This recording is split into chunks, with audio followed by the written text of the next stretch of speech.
साथियों, आज हम सब पढ़ेंगे जंतुओं में नियंत्रण एवं समन्वय। सभी जीव जंतु अपने पर्यावरण में हो रहे परिवर्तन के प्रति अनुक्रिया करते हैं। पर्यावरण में हो रहे परिवर्तन के अनुरूप सजीव अनुक्रिया करते हैं। उद्दीपन कहलाता है, जैसे कि प्रकाश, ऊष्मा, ठंडा, ध्वनि, सुगंध, स्पर्श आदि। पौधे एवं जंतु अलग अलग प्रकार से उद्दीपन के प्रति अनुक्रिया करते हैं। साथियों, जितने भी जीव जंतु होते हैं वो पर्यावरण में हो रहे परिवर्तन के प्रति कुछ क्रिया करते हैं, कुछ रिएक्शन करते हैं, जिसको उद्दीपन कहा जाता है। जैसे ठंडी के समय जानवर अपने आप को बचाने के लिए गर्म स्थान में चले जाते हैं, तो आपने देखा कि पर्यावरण में जैसे ही ठंडा आई, जीव जंतु उसके प्रति कुछ क्रिया किए। इसी तरह से ठंडी में आप लोग देखते हैं कि ठंडी से बचने के लिए वो गर्म स्थान पर जाते हैं। गर्मी में क्या करते हैं, वो गर्मी से बचने के लिए ठंडे स्थान पर जाते हैं। तो पर्यावरण में हो रहे परिवर्तन के प्रति वो जो क्रिया करते हैं उसी को बोला जाता है उद्दीपन।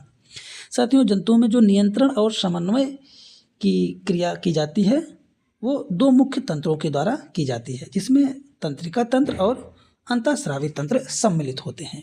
अभी हम देख लेते हैं कि ये तंत्रिका तंत्र आखिरकार होता क्या है। तंत्रिका तंत्र साथियों एक नियंत्रण एवं समन्वय की क्रिया जो है वो तंत्रिका एवं पेशी ऊतक के द्वारा की जाती है। जितने भी नियंत्रण और समन्वय की क्रियाएं की जाती हैं वो सभी तंत्रिका तंत्र और पेशी ऊतक के द्वारा की जाती हैं। जो तंत्रिका तंत्र है साथियों, वो तंत्रिका कोशिकाओं या फिर न्यूरॉन्स का एक संगठित जाल होता है।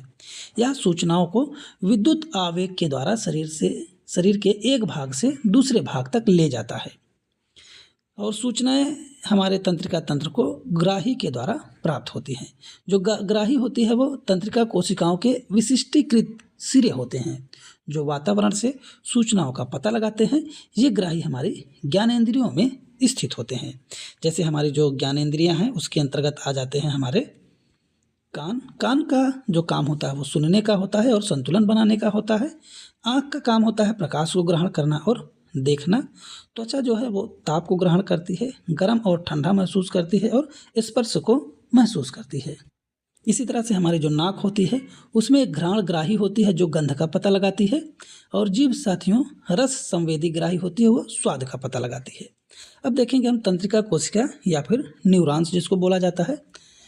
यह तंत्रिका तंत्र की संरचनात्मक एवं क्रियात्मक इकाई होती है। साथियों, जो न्यूरॉन्स होते हैं वो तंत्रिका तंत्र की संरचनात्मक और क्रियात्मक इकाई होती है। यहाँ पर आप चित्र में देख रहे हैं तो यही है न्यूरॉन, जो आप लोग चित्र में देख रहे हैं ये न्यूरॉन्स होते हैं। ठीक है, इसमें बीचों बीच आपको एक पीला भाग दिख रहा है जो कि केंद्रक होता है, और ये जो आपको हरा पूरा ब्लू कलर का भाग दिख रहा है वो तंत्रिका काय होता है। इसमें ये वाला जो पोर्शन होता है निकला हुआ जड़ के समान, इसको बोला जाता है द्रुमिका, और ये जो आपको चेन के तरह दिख रहा है ये पूरा पार्ट, ये हो जाएगा तंत्रिकाक्ष। और जो आपको यहाँ पर छोटी छोटी सिराएं दिख रही हैं इसको बोला जाता है तंत्रिका का अंतिम सिरा। ठीक है, अब तंत्रिका कोशिका या न्यूरॉन्स के हम भाग को देख लेते हैं जो हमने चित्र में देखा। अब देखेंगे कि ये जो तंत्रिका के भाग होते हैं इसके काम क्या होते हैं। तंत्रिका कोशिका या न्यूरॉन के भाग में हम देखेंगे, पहला है द्रुमिका। साथियों, द्रुमिका का काम होता है कोशिका काय से निकलने वाली धागे जैसी संरचना जो सूचना प्राप्त करती है। तो साथियों, जो द्रुमिका है इसके द्वारा सूचना प्राप्त की जाती है। अगला आता है हमारा कोशिका काय। तो कोशिका काय का काम होता है कि प्राप्त की गई सूचना को विद्युत आवेग के रूप में चलाना। उसके बाद आता है हमारा तंत्रिकाक्ष जिसको हम एक्सॉन भी बोलते हैं। इसका काम होता है सूचना के विद्युत आवेग को कोशिका के अंदर से दूसरे न्यूरॉन तक पहुंचाना। और जो अंतर ग्रंथन होता है जिसको हम सिनेप्स बोलते हैं, यह तंत्रिका के अंतिम सिरे एवं अगली तंत्रिका कोशिका के द्रुमिका के मध्य रिक्त स्थान होता है। यहाँ विद्युत आवेग को रासायनिक संकेत में बदला जाता है, यह आगे संचरित होता है। तो साथियों, जो सिनेप्स होता है, सिनेप्स का काम होता है कि विद्युत आवेग के रूप में जो सूचनाएं मिली हैं उन सूचनाओं को रासायनिक संकेत के रूप में बदल देना, ये होता है हमारा सिनेप्स का कार्य। इसके बाद आता है हमारा प्रतिवर्ती क्रिया। तो प्रतिवर्ती क्रिया वह क्रिया होती है जो किसी उद्दीपन के प्रति तेज व अचानक की गई अनुक्रिया होती है। इसी अनुक्रिया को हम प्रतिक्रिया भी बोलते हैं। प्रतिक्रिया का मतलब है कि जो वातावरण में परिवर्तन आते हैं उसके प्रति हम जब तेजी के साथ कोई क्रिया करते हैं तो उसी क्रिया को बोला जाता है प्रतिक्रिया। साथियों, अब यहाँ देखेंगे हम अनुक्रिया। साथियों अनुक्रिया जो है ये 3 प्रकार की होती है। एक होती है ऐच्छिक। जो ऐच्छिक अनुक्रियाएं होती हैं वो अग्र मस्तिष्क के द्वारा नियंत्रित की जाती हैं, जैसे बोलना और लिखना। लिखने का काम और बोलने का काम जो है ये ऐच्छिक क्रियाएं होती हैं और इसका नियंत्रण मस्तिष्क के द्वारा किया जाता है, अग्र मस्तिष्क के द्वारा। तो हम जब चाहें तो बोलें या जब चाहें लिखें, ये हमारे मर्जी के अनुसार काम होते हैं, इसलिए इन क्रियाओं को हम ऐच्छिक क्रियाएं कहते हैं। यानी जब इच्छा होगी तब हम करेंगे, जब इच्छा नहीं होगी तो हम नहीं करेंगे। अनैच्छिक क्रियाएं साथियों ऐसी क्रियाएं होती हैं जो बिना इच्छा के भी अपने आप स्वतः होती रहती हैं, जैसे श्वसन, दिल का धड़कना। साथियों अगर हम चाह भी लें कि दिल नहीं धड़के तब पर भी हम ऐसा नहीं कर सकते। और इसी तरह से हम कितना भी कोशिश कर लें कि हम श्वसन की क्रिया नहीं करें, हम सांस नहीं लें, तो पर भी हम उसको रोक नहीं कर सकते। तो ऐसी क्रिया जिसके ऊपर हमारा कोई नियंत्रण नहीं होता है उनको बोला जाता है अनैच्छिक क्रिया। ठीक है। और जो अनैच्छिक क्रियाएं होती हैं उसका नियंत्रण मध्य और पश्चिम मस्तिष्क के द्वारा किया जाता है। अगला आता है प्रतिवर्ती क्रिया। साथियों प्रतिवर्ती क्रिया जो होती है वो मेरु रज्जु के द्वारा नियंत्रित की जाती है। इसमें आता है जैसे किसी गर्म वस्तु को छूने पर हाथ ऑटोमेटिक तेजी के साथ हट जाता है। ऐसी क्रियाएं जिसको बिना सोचे समझे ही करना पड़ता है उसको बोला जाता है प्रतिवर्ती क्रिया।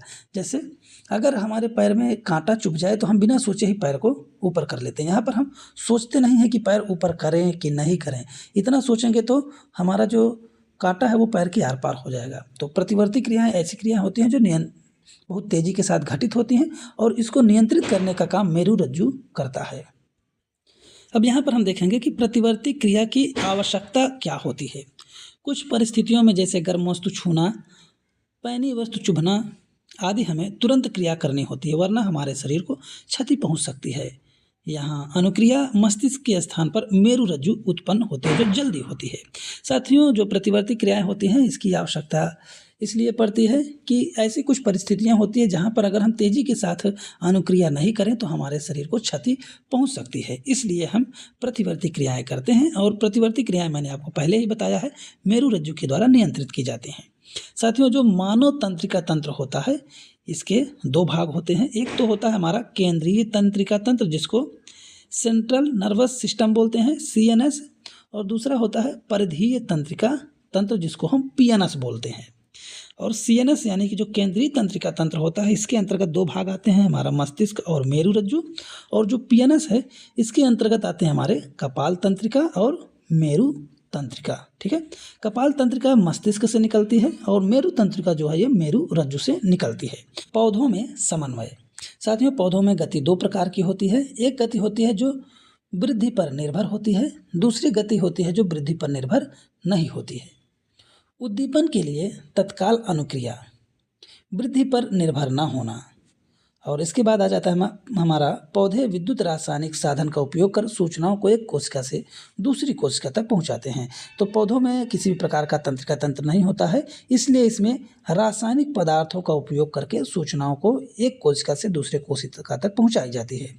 कोशिका अपने अंदर उपस्थित पानी की मात्रा को परिवर्तित कर गति उत्पन्न करती है, जिससे कोशिका फूल जाती है या फिर सिकुड़ जाती है। उदाहरण के तौर पर देखें तो छूने पर छुई मुई पौधे की पत्तियां तुरंत सिकुड़ जाती हैं। तो हम यहाँ पर देख सकते हैं कि किस प्रकार पौधे हमारे अनुक्रिया करते हैं। अगर हम वृद्धि के कारण होने वाली गति को देखें तो ये गतियाँ दिशिक होती हैं, अनुवर्तन गतियाँ होती हैं और उद्दीपन के कारण होती हैं। प्रतान साथियों वह भाग होता है जो वस्तु से दूर होता है, वस्तु के पास वाले भाग की तुलना में तेजी से गति करता है, जिससे प्रतान वस्तु के चारों तरफ लिपट जाता है। अगर हम प्रकाश अनुवर्त गति देखें तो प्रकाश अनुवर्त गति जो होती है वो प्रकाश की तरफ होती है और गुरुत्व अनुवर्त जो गति होती है वो पृथ्वी की तरफ या फिर पृथ्वी से दूर होती है। रसायन अनुवर्त जो गति होती है वो पराग नली की अंडाशय की तरफ गति होती है और जल अनुवर्त जो गति होती है वो पानी की तरफ होती है, जड़ों की गति। तो इस तरह से हमने कई प्रकार के गतियों को देखा और इन गतियों के बारे में देखा कि ये किस तरफ गति करती हैं। आगे हमारा पादप हार्मोन्स।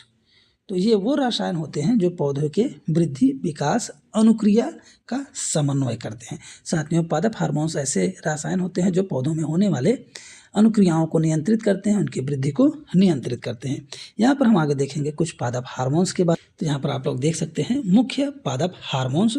हम यहाँ पर पौधों के हार्मोन्स देखेंगे और उन हार्मोन्स के क्या काम होते हैं उसको भी हम सब यहाँ पर देखेंगे। सबसे पहला हमारा पादप हार्मोन्स आता है ऑक्सिन। ऑक्सिन साथियों शाखाओं के अग्र भाग पर बनता है और इसका काम होता है कोशिका की लंबाई में वृद्धि करना। ये प्रकाश अनुवर्त में सहायक होता है, यानी जिस साइड से प्रकाश आता है उसी साइड में गति कराने का काम करता है। यानी ऑक्सिन जो होता है वो प्रकाश अनुवर्त गति में सहायक होता है। अगर साथियों हम जिब्रेलिन की बात करें तो जिब्रेलिन हार्मोन जो होता है वो तने की वृद्धि में सहायक होता है। इसी के बाद आता है हमारा साइटोकाइनिन। साइटोकाइनिन साथियों कोशिका विभाजन को तीव्र कर देता है, यानी जो कोशिकाएं विभाजित होती रहती हैं धीमी गति से उनकी गति को तेज कर देता है। और इसका काम होता है फल व बीज में अधिक मात्रा में उपस्थित होना। जो साइटोकाइनिन होता है साथियों ये फल और बीजों में अधिक मात्रा में पाया जाता है। इसके बाद आता है हमारा एब्सिसिक अम्ल। एब्सिसिक अम्ल का काम होता है वृद्धि संदमन, यानी वृद्धि को कम करना, पत्तियों को मुरझाने का काम और तनाव हार्मोन्स। ये इतना काम हमारा एब्सिसिक